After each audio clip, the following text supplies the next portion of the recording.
St. Andrews, which, by the way, we're so pumped about because also they have the best wings in the United States across the street. We had some people that literally ordered it for us and delivered it to another city for us.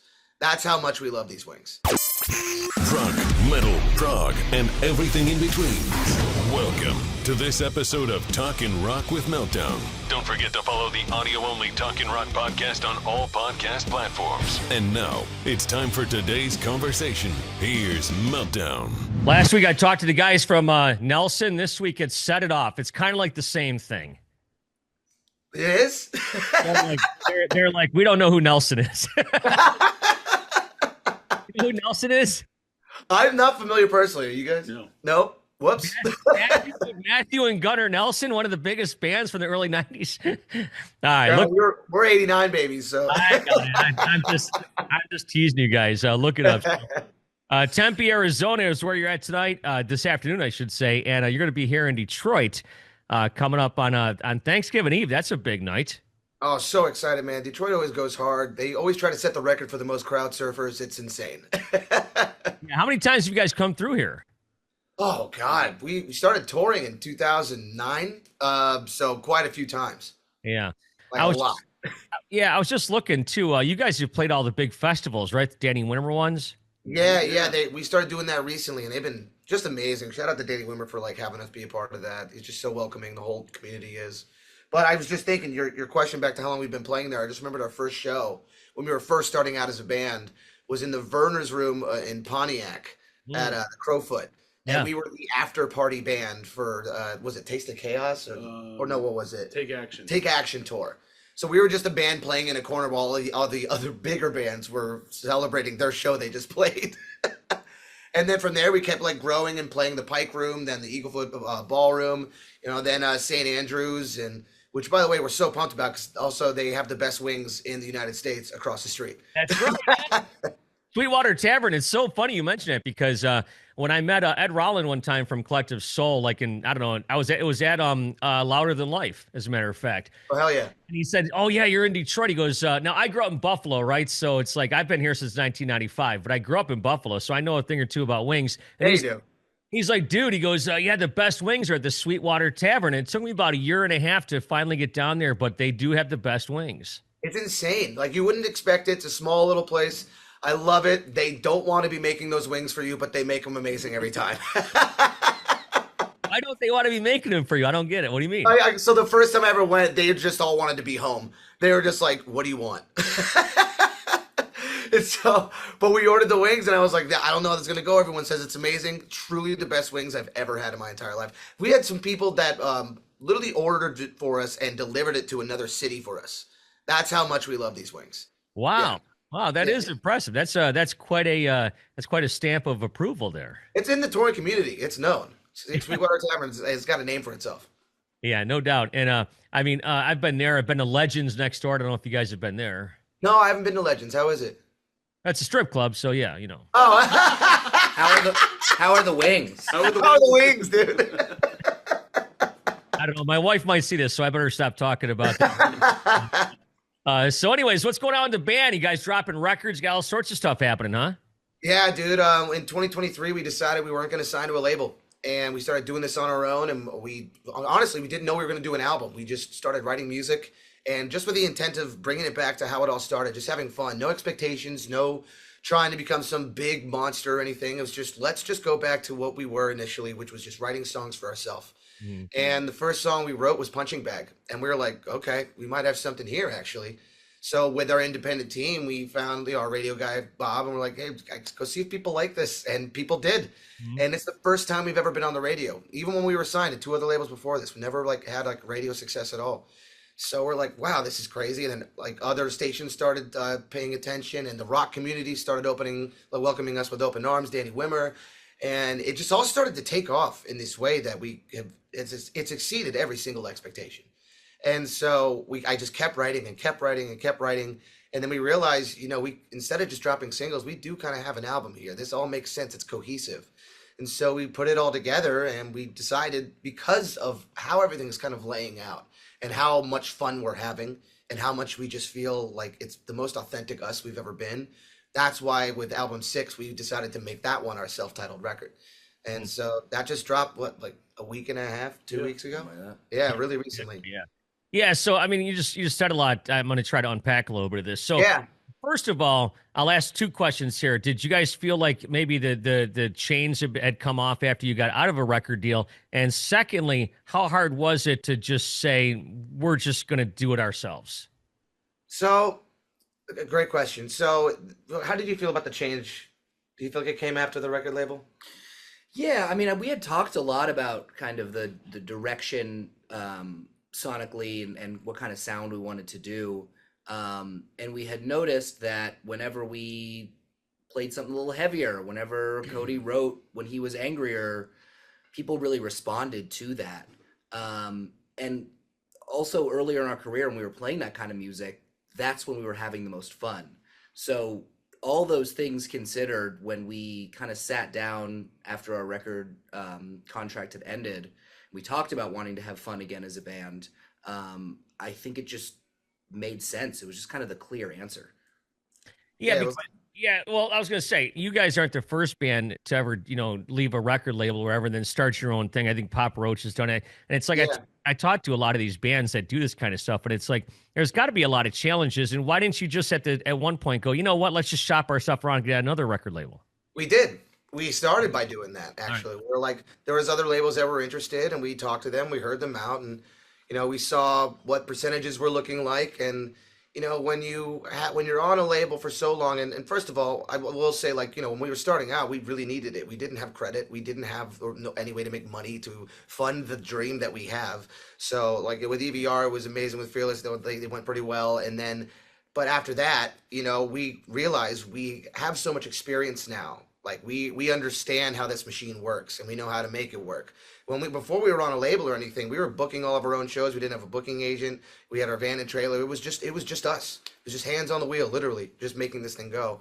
So it's always been in us, and we've always been told that our persistence is one of our greatest strengths. And so I think once the label thing ended, and we realized we met a distributor, and that's really what we needed, and that we would own the majority of our music for the first time ever. And that was obviously very appealing, but we don't want to just do that and like, let's make money, but let's flounder, we want to make sure we know exactly what we're doing. So before we really started hitting the ground running, we made sure every piece of the puzzle was in place to make this thing move. And thank God we did, because we're really happy with how it's going. Yeah, I was going to say, did you talk to anybody or consult anybody that had done this kind of thing before you? Yeah, there's Trevor from Our Last Night. They just did their last tour ever, which sucks. But they had a very successful career, but they've been independent for a long time, and he's been preaching that to us for a minute. He's a very business savvy guy, and one of the few people I've seen in the music industry make money. So like he's been a close friend of ours. I've been asking him. Did you talk to anybody individually? Talked to Trevor from Our Last Night as well, and. Yeah, we learned a lot from those people, and taking the plunge was definitely scary at first. But then you start to learn pretty quickly that with a label, that they get kind of bloated, and there's so many people to point the finger at when something goes wrong. But now that it's us doing it, if something goes wrong, we can only point at ourselves and figure out how to handle the situation a lot faster. Yeah, get to the root of the issue, and then make sure it doesn't happen again. Yeah, I got to imagine starting from scratch like that, you probably got to get an LLC and it's just, there's probably lawyers involved and there's all this minutia that you probably didn't even expect, right? Oh, absolutely. Yeah, I thought this was going to be, when you start off in your garage, you think it's going to be just playing songs and having a good time. And then you realize quickly when you're taking it seriously, this is a business. And yeah, you're right. Like LLC, well, business manager, lawyer, manager, booking agent, distributor. It's just all of these pieces of the puzzle that a lot of people I feel like that are listening probably don't really think about it either, like going behind the scenes with it, because a lot of people just think of us as just like, you go on stage, you play songs, you make money, that's it. It was shocking the amount of Google Meet calls. Like, I was like, I'm in a band. Why do I have to be on a video call at 10 a.m.? This is wild. I know. I only got in this business to meet chicks. Yeah, I know, man. There's a lot of stuff that goes into it. But let's switch gears and talk about the record Rotten's Out, of course. Tell me about your mindset going into creating all these songs. Oh, God, a lot. I'm just super pissed off. So where does that come from? I mean, you're in a band. I'll tell you. It's all different situations. Like, I don't like dropping a name, so they'll know when it's about them. But with Rotten in particular, this was kind of a frustration of about a lack of authenticity out in the world today, and whether it was like, it can be the people you're seeing and for like day-to-day basis, the internet in general, where you don't know anything you're reading is real or not, but also some people that I feel like are just completely inauthentic and sell a brand rather than themselves. And I just don't resonate with that, and I don't like that people buy into it and get fooled by it. And so Rotten is kind of like, they're selling you this sugar, but it's gonna rot your teeth, or watch out for the blade inside of that candy apple. Like, yeah, it looks sweet on the outside, but you might realize down the line you're getting something that's not so sweet after all. And so Rotten's kind of like my vent session about that. We had a song we just dropped called Pathological, which is about this friend I made, who I thought was a close friend, and through a mutual friend I found out he was doing some pretty messed up stuff behind the scenes to me and to other people. And the moment I found that out, I immediately was like, I know what we're writing about today. Where I sat down, laptop out, and I just started writing all the rap moments, and all the lyrics just started pouring out. I realized that though, like about me, it's like, I don't bottle up happiness. I'm like, when we hang out, I'm the happy-go-lucky golden retriever dude that just wants to play games and chill, but my songs can be so angry because I smile a lot. I think I attract people that want to take advantage of that. And I want to be a trusting person. I want to let people in. Sometimes I can find myself to be a people pleaser. Shout out punching bag. But you do learn a lot through it, like especially in this industry. Like you get hurt enough to really realize you got to put up a wall from time to time. But when I fail to put that wall up and I do get hurt, I have this to fall back on to get through it. So this has been a really like healthy album for me to kind of get through all the things that I have been going through and haven't been able to talk about for a while. Yeah, I was gonna say, like, it's therapeutic. Like I talked to a lot of bands, it's the same thing, So when do all you guys chip in on the lyrics, or just you, Cody, or how's that work? It's me. Okay. Yeah, and yeah. Do you ever consult? Do you guys ever consult each other? Absolutely. Every time we get a demo, I send it to them right away. And we're a very democratic band. Like there's a song I want on the record. They didn't like it as much. It didn't make it on the record. But I know that the reason why we feel that way is our brains are so similar and we all want the same thing. We all have the same goal. Mm-hmm. So if I'm outvoted, then there might be something that maybe I'm attaching to it that isn't what's better for the bigger picture. And that we've always operated that way. We always look at the songs together. We try to see what's the best move, but luckily, most of the songs were all a great fit. Yeah, and if the song sucks, we'll tell him, Oh, they will. And then when he goes off and does his solo career, he'll just use them then. Like a lot of bands have. Oh, so many have. Yeah. So you guys are wrapping things up here for 2025. What do you got to talk about for next year? What's happening with you guys? Oh man, a ton of festivals already. We're going to be going overseas, doing Rock am Ring, so festivals in Germany, Download Festival UK, Europe. There's honestly, we were making a joke that there were so many that we kept announcing that we're on that.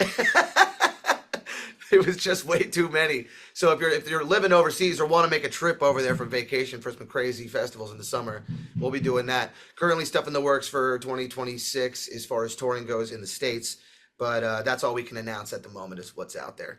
But yeah, still running the record and proud of it. No, that's great. So I'll ask all of you guys this. I mean, when you started a band, well, let me back up. I grew up in a small town, like I said, and when I'm on a cruise and I'm somewhere like in Cozumel, like I can't even believe this. And you guys are playing over in Europe. What's that like for you guys? Oh, dude. At first, it was just cold.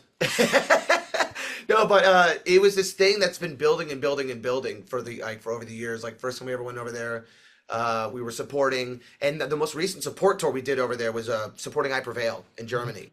And that changed everything for us in a big way. I feel like we really garnered a lot of their fans into our realm as well. But they're some of the craziest crowds ever, to be honest. Like I compared Detroit and the Boston mentality, because you guys have like this grittiness to the city and like how the crowd reacts to live shows, to Scotland. Like Scotland is like also, there is actually a thing. Can I cuss on this? Go ahead. All right, so Scotland has this thing they do where they go, here we fucking go. So like if you get them going during a song to a beat, they'll do it. And then we got Detroit to do that. And now I'm like, it feels like a second home. Anyway, I'm babbling. But yeah, it's fun over there, but you all got the same energy. So yeah, it's really incredible. Well, obviously the I Prevail guys are our buds because they're from here, right? And I remember Eric was telling me when they were in Australia, somebody threw a shoe up on stage and they wanted them to do a shoey. Have you done that yet? I haven't done a shoey, but I got convinced by there was this game that this band we were touring with that are like British people. They had a game where if you like rolled the dice and you got a certain number, I think it was something like that. Yeah. I lost, so everybody was half drinking drinks went into my cup, and then I had to chug it. But I think a shoey might be worse. Yeah, a shoey. Yeah, that sounds disgusting too. I don't know. Are you a germaphobe? Not so much. No. I guess. Are you? Well, not really, but I mean, I've got kids and stuff, but it's like it's my fair share of germs, I suppose. But not like this open mouth coughing. Yeah. Yeah. No, that's great. So what was it like touring with the guys from I Prevail? Dylan and Eric are friends of mine. They're big hockey fans. We always text about hockey and stuff. Dude, we love those guys. They've always been the sweetest to us since day one. Actually, last time I played Download Fest, Eric came over and we were just having some whiskey and chatting, and they're just the homies, dude. They've always been really sweet to us. And it's nice to be able to say that a band that's doing so well, that they're just genuinely good people, because we've met some people that aren't. And but I wouldn't say if I didn't meet it. So yeah, just nothing but love with those dudes and their entire crew too behind the scenes. They're so efficient and just great guys. We got to share a bus with them as well. But yeah, they treated everybody amazing on tour. Now, and they're incredible live. You guys seem to have a good aura about you and stuff, but this is the third or fourth time now you've talked about people that you've met that really weren't on the up and up. You seem to catch on to that, huh? Oh yeah. Well, I won't name a name, but there was a band we toured with back in the day that treated us like garbage, dude. Yeah. Like truly went out of their way to demean us and would just insult us and try to twist the knife and really get under our skin, and we had to live in close quarters with them. And it stuck with us. But that also reflected into, we realized who we didn't want to be. We've supported headliners that have been very kind to us, absolute sweethearts. We've supported people that have been absolute dickheads. And we don't want to be on that side of the coin. We want to be on the good side. So whenever we're headlining, we have support with us. We do whatever we can to make sure they feel at home and they feel comfortable and happy, and that this feels like a team effort and a family, because that's what it should be. We're all going for the hardest thing on the planet. We all are in an industry that's very hard to succeed at. And the last thing you need is somebody else, cutting your legs out from under you and making you feel less than. We should all be really working together, because there is room for everybody, and everybody needs to feel that. And so, yeah, we take pride in that. Yeah, I was gonna say maybe because somebody treated you like that, it makes you a better person as well. Yeah, you need it. You honestly, sometimes you kind of need it to just realize what the barometer is. Yeah, what are some of the bands that treated you the best? I know I Prevail stuff, but that's okay. No, yeah, no, no. I Prevail, All Time Low. They're incredible to tour with. Simple Plan. Some of the nicest guys I've ever met in my entire life. Hollywood Undead, dude. Yeah, they're our homies now. God, I'm blanking. 1OK Rock was great. 1OK Rock was great. Sim from Japan, awesome. They were great. Yeah. Yeah, there's a lot of bad people in the industry, but there's so many. Many good ones.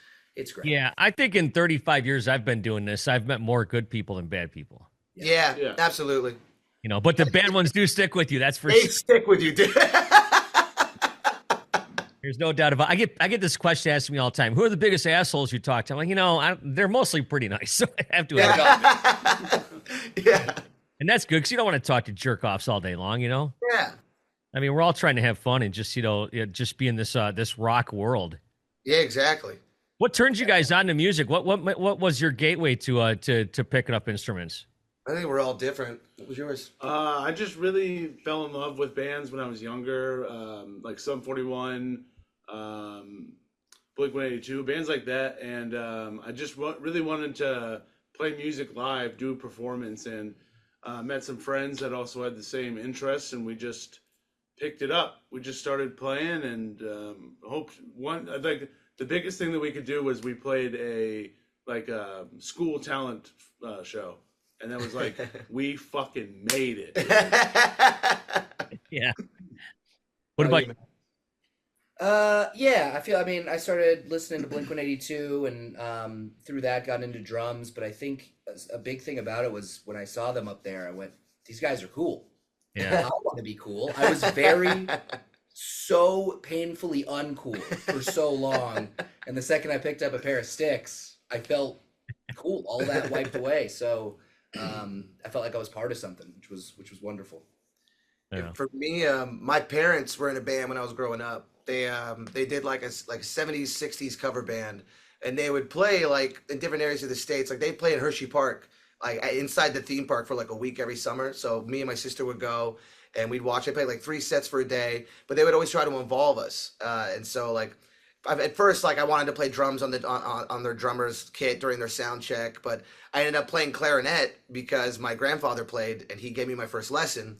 And so that ended up being my trajectory. So I did like a couple bands in high school and I fell in love with it.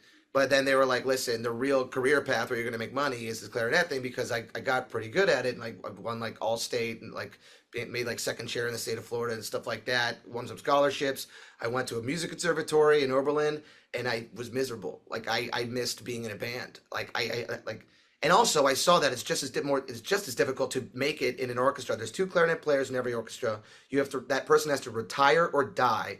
And then once that slot opens up, every clarinet player in the world has the forum, and they all go to whichever organization it is. And then there's politics on top of that. So I'm like, if I'm going to risk doing what I love, and it's going to be very difficult to make it, I'm going to go for the one that makes me the happiest. And my parents gave me their blessing to take a year off of college. After they saw, actually, speaking of All Time Low, he let me sing on stage with them while I was just in college. I was like, I bought my ticket. I'm a fan. Can I sing this song with you? And he's like, yeah. Just brought me up on stage. I sang a song. First time ever being a front man. And I got the bug, dude. And my dad saw the video. He, if you want the real story of it, he was battling cancer at the time. And I tried to drop out a week before that. And he was like, no, you need to stick with this. He got so upset he had to go take a walk around the block. And that was like a lot. So it's like, never mind, tell dad I'll stick with it. Video comes out. He sees it. He's beaming because he knows that I can't help but follow in his footsteps. You know what I mean? Because he did the same thing. He went to Berkeley, dropped out, started touring in a band, met my mom. They started doing their thing. But anyway, they told me to take a year off. Called Zach. We started this band. We got Max involved, and we've been a family ever since, man. We've been chugging away, just doing this because we love it, and it's been great. How's your dad? He passed away 1 week after accepting my dream. 1 week after telling me to take a year off. Yeah. So I didn't even finish my semester. I flew right home, and we just started working on the band. Your dad went to Berkeley, eh? Yeah, he did. He's a monster trumpet player. Wow. Yeah, I'm going to see JD from Black Label tonight. I believe he went there too. No way. Did he? What did he play? He's a bass player. Bass player? I didn't know if it was like only big band stuff or whatnot. No, I mean, my friend Rob DeLuca from the band Spread Eagle, the bass player, he went to Berkeley. I think what's his name from Testament? I can't think of his name off the top of my head. Anyways, yeah. Did he graduate? I don't know. I'm not sure about their history, but sorry to They hear. always have like a joke about that. It's like usually if you're gonna end up doing something, you drop out of Berkeley. Well, Berkeley's was never in my path, that's for sure. But yeah. Sorry to hear about your dad. I lost my mom in 1992, just a couple years into my career, and it's like same type of situation. But yeah, they're always with you. They're always with you, and it always fuels you. Yeah. Well, I'll tell you what, we'll let you guys go here. Set it off coming to St. Andrews Hall coming up on the 26th. If I'm not mistaken, that is Thanksgiving Eve, correct? It is, day before Thanksgiving. Okay, I'm going to be out of town, but what are you guys doing for Thanksgiving? So we're trying to find an Airbnb. And like I said about the family element, the whole tour is trying to get together. We're all trying to cook for each other and have like a Friendsgiving with the tour package at some house. That's the goal right now. When's your last date for the year? December 10th. And then that's it till the new year, eh? Till the new year, yeah. That's a cool gig you guys got, man. I love that. We're pretty stoked, man. These bands, they shut it down like 3 weeks before the new year, pick it up in February. Regular people can't do that. I have to go to work every day. Yeah, dude, we have to sleep desperately. I'm sure. Well, enjoy your time here in Detroit. Happy Thanksgiving. And, of course, have some great wings over at Sweetwater Tavern. You know we will, man. Thank you so much for having us.